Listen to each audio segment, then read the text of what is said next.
Hi there. I hope you had a wonderful week. I did.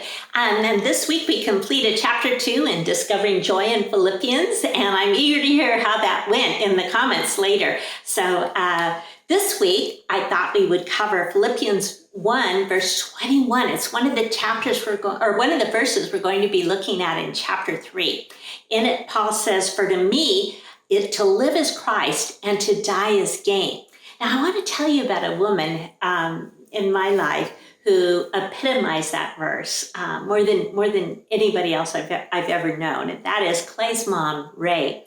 When she reached her 80s, my father-in-law decided that he wanted to take a yearly vacation on a cruise to the Caribbean or Hawaii or Alaska, and Ray's health was starting to fade. And so it was the perfect vacation for all of us to enjoy, because she could sit back and sit on her balcony and look at the waves and have a peaceful time reading, while those who felt like going on excursions could do so together. So it worked out really well. But in her 80s, her health began to fade, and she began to lose some of her short-term memory.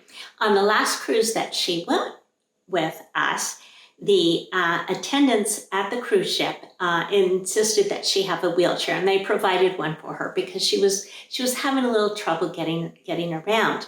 And I remember one time they were pulling her out, I think it was from dinner, and they wanted to take her up to her room and asked her what room number she was in. And she looked at them a second, and then she raised her hands and smiled and said, "I don't know.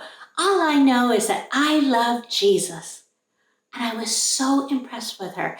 I thought, here is a woman who has lived her life since her 50s, when she became a Christian, until her 80s, just living for Christ and seeing herself as having that be the most important thing to her. She had so settled it into her mind that that was the most important thing, that she could gracefully accept that she was losing her abilities to get around, she was losing her short-term memory, and just say, the only thing that's really important to me is that I know Jesus, and I know he loves me and I love him.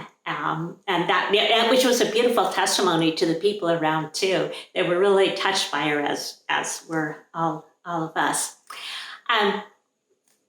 What does it mean for us to say, "For me to live is Christ and to die is gain"? I want to look at 4 ways that can be pursued in our own lives. The first one we looked at in the last chapter, and that is seeing ourselves as servants of Christ. You'll recall that Paul, when he greeted the Philippians, said, "Paul and Timothy, servants of Christ." When we see ourselves as primarily servants of Christ and not as somebody that's in charge of their own life and I'm going to make life go the way I want it to be, then when hardships and difficulties come, we're able to say, you know what? God could have prevented that, but he didn't. So he's got some good reason for allowing this difficulty in my life. And so I'm going to go forward and see what he has for me. One of the things that's important to remember is that when we belong to Christ, when we're a child of God, there is absolutely nothing that anybody can do to harm our eternal life, to harm our eternal rewards. They can't take away from us anything of value in eternity. So when we shift and have our mind realize that the only thing we can lose are things that are temporary, things of this earth, that we're able to be servants of Christ and have that attitude that Ray had and that Paul had. To live as Christ and to die as gain. To die as gain.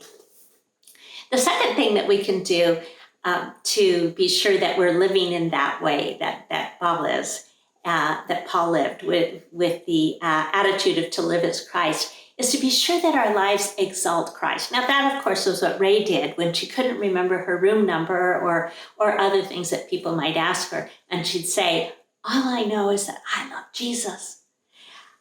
She was exalting Christ. And it was really beautiful to behold. Now, of course, Paul was exalting Christ too. Here he was in prison, not knowing if he was going to live or die. He might have been executed right away. for his testimony that he'd seen Jesus alive, or he wasn't sure if they might set him free. But either way, he wanted to be sure that he exalted Christ. In verse 20, he says, I eagerly expect and hope that I will in no way be ashamed, but will have sufficient courage so that now as always, Christ will be exalted in my body, whether by life or by death. So how do we do that? How do we make sure that Christ is exalted in our bodies while we live here on earth? Well, one way is to make sure people know that we're Christians. Now, I became a Christian in high school, and one of the things I did was take my Bible and Christian books with me to school every day so that I could read them on breaks or at lunch. It certainly did the work. People knew, of course, that I was a Christian. In one of my classes, a gal sat to my right and one behind, and I didn't know it, but she was peeking on my papers every week to see if she had beat me in the weekly quiz.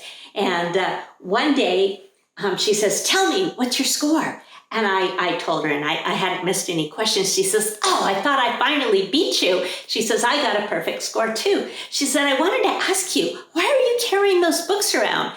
You seem smart. How can you believe that stuff?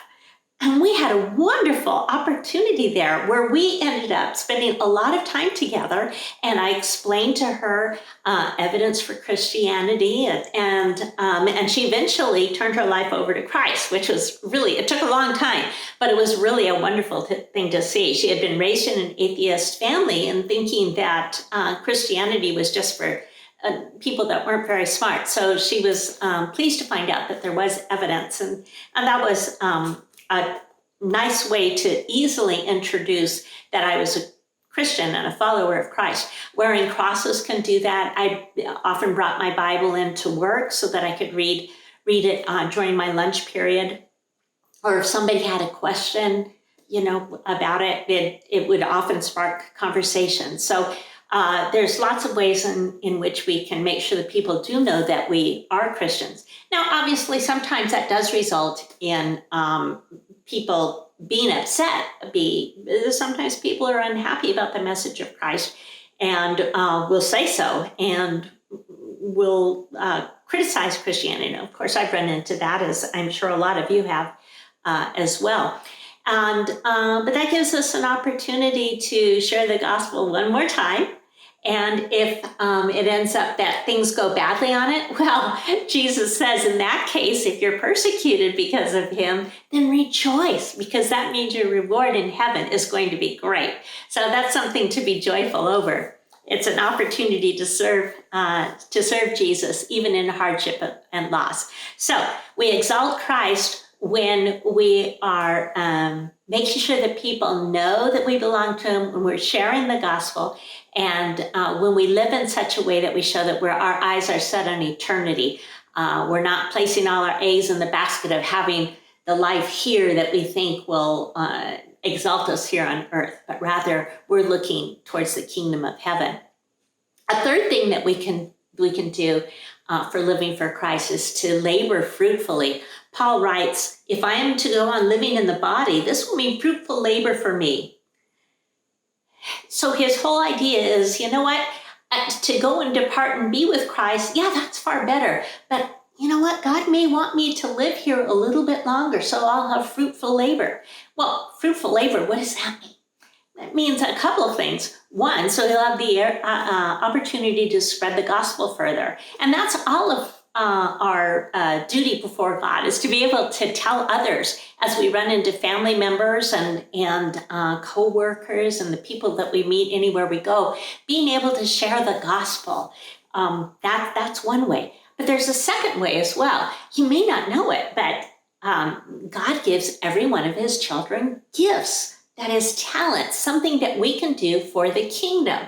To take care of the poor, to spread the gospel and evangelize, to teach perhaps, to serve other people in some way that benefits the kingdom. So that's our fruitful labor, and it helps people come to know Christ so that they can be in the eternal kingdom with us as well. And a fourth way that we can live for Christ is by facing death honorably.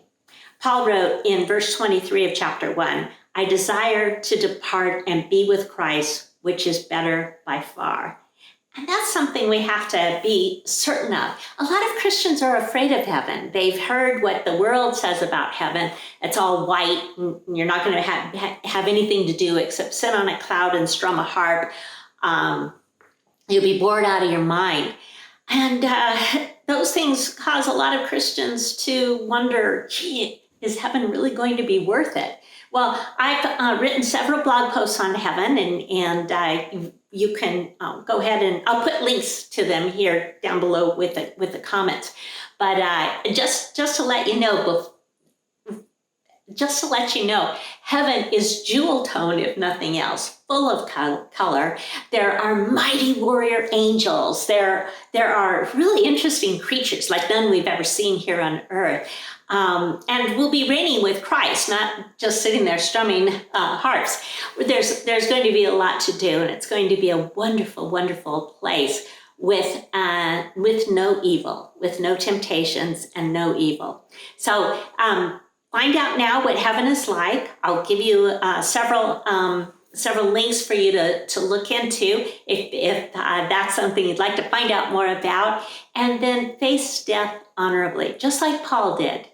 He knew that to depart and be with Christ would be far better for him. And that's where his attitude was, and that's where we can be as well. So this week, we're going to complete chapter 3. So before we meet again next time, let's go ahead and complete chapter 3. And in the meantime, I have 3 questions for you to answer down below in the comments. Number 1, and these are all from chapter 2, by the way.